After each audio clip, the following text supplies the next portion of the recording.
Nigeria's security services are involved in yet another round of illegal custody allegations. Asset declaration, the one form Nigerian politicians excel at forgetting to fail. Oops, government braces for 700 billion naira loss as floods surprisingly strike again. Welcome to Headlines Unwrapped. I'm Anthonieta Kalunta, and this is why you should care. Let's begin with the one topic that gives me a migraine. So the gist is, the Cameroonian government finished the construction of Lagdo Dam in 1982, and Nigeria was supposed to construct ours, but yeah, that hasn't happened. So now, anytime the Cameroonian government wants to release water from the dam, they warn us before releasing water, like good neighbors.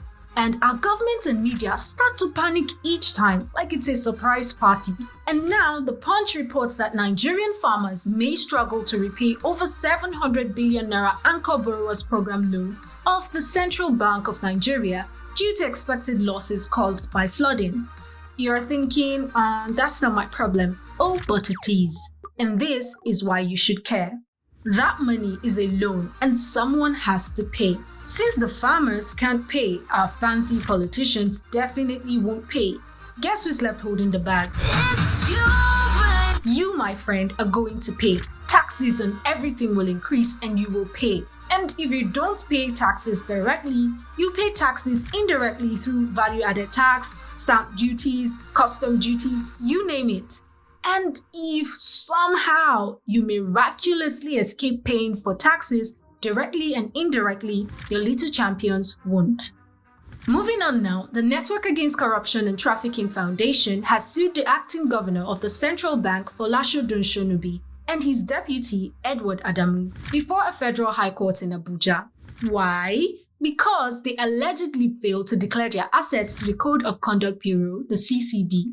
This obviously is not the first time we will hear that a public official has failed to declare assets. Now, the CCB is supposed to police the behavior of public officials to make sure that they play by the rules and maintain a healthy dose of accountability. The CCB makes lists of what officials own, and if they see anything strange, they have the power to sanction defaulters. But this day newspaper reports that since 1989, there is no record that any public official has been successfully prosecuted and sanctioned by the CCB. You're probably thinking, how does their declaration add any money to my bank account? But this is why you should care. Countries around the world insist on the declaration of assets by public officials to curb one major problem: corruption. If a public official does not declare their assets, it's harder to hold them accountable for mismanaging funds, because the moment mismanagement begins, your chances of accessing decent healthcare, education, and smooth roads take a nosedive. And the less they invest in these basics, the higher the price tag on your everyday life. And when a country gets to the point where citizens cannot afford basic amenities and services, but watch those in power accumulate wealth unfairly, that's a recipe for social unrest. Social unrest marked by protests, destabilization of government, or even coups. And if you think I'm joking, check out the recent African countries who just had coups. Switching gears to some legal drama, Falana, a senior advocate of Nigeria, insists that the State Security Service must release Abdulrasheed Bawa, the suspended chairman of the EFCC, from what he considers illegal custody. Back in August, Falana called for the release of both Bawa and Godwin Emefiele, the suspended CBN governor, who were arrested in June. Falana argued that they should either be released or charged for their alleged crimes. While Emefiele has been charged, as of the time of this recording, Bawa remains in custody, uncharged. Falana says the claim is that he's being held because of some order from a magistrate court.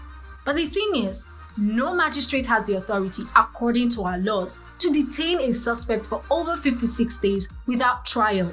Bawa's detention has now stretched to 67 days. Why should you care about these seemingly rich people problems? I know you can think of many reasons, but here's one that should hit home: setting a legal example.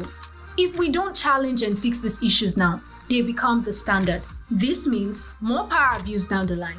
If such actions are not challenged and corrected, they can set a precedent for further abuses of power.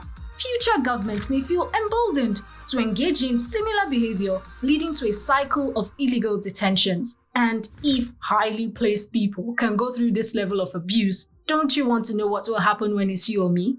Hint, it will definitely not be pretty. That's it for this episode of Headlines Unwrapped. I hope you found solid reasons to care. My name is Anthonieta Kalunta. See you next time.